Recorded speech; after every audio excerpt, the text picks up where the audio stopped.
Vi vil gerne fortælle om aktionspotentialet for en nervecelle, og her har vi en illustration, der viser 4 stadier for cellen. Og her har vi en natriumpumpe og en kaliumpumpe, og det her så er membranen, og det her er så axonens indre. Og Tine vil lige forklare det. Okay, i hviletilstand bliver kalium pumpet ind i cellen. Der bliver pumpet 2 kalium ind i cellen, og samtidig bliver der pumpet 3 natrium ud af cellen. Når der så kommer et nervesignal via transmitter, bliver HeLOC-cellen aktiveret, og natriumpumpen begynder at pumpe natrium ind i cellen. Det diffunderer ind i cellen. Det betyder, at potentialet inde i cellen vil stige, og ved hviletilstand er det 70 millivolt, og så bliver natrium pumpet ind, og så vil det blive mere positivt. Det var minus 70 millivolt, og natrium bliver pumpet ind i cellen, indtil det kommer helt op på 35 plus millivolt.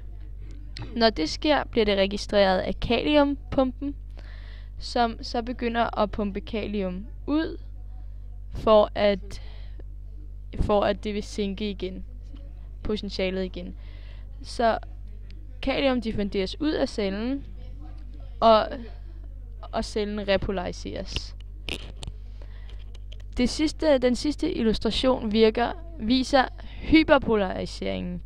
Det er, at kaliumpumpen har pumpet så meget kalium ud, så at der vil være endnu mere negativt potentiale inde i cellen, helt ned til minus 80 millivolt.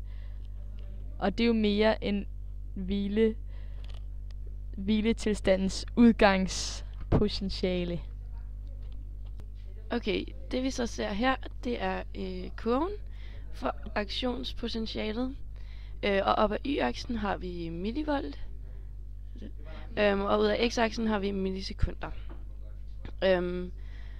Og stimuleringen ser vi så, at den ligger ved, når den sker, så er millivolten på minus 70. Og den stiger så, når der sker depolarisering, og den kommer op på 35 millivolt.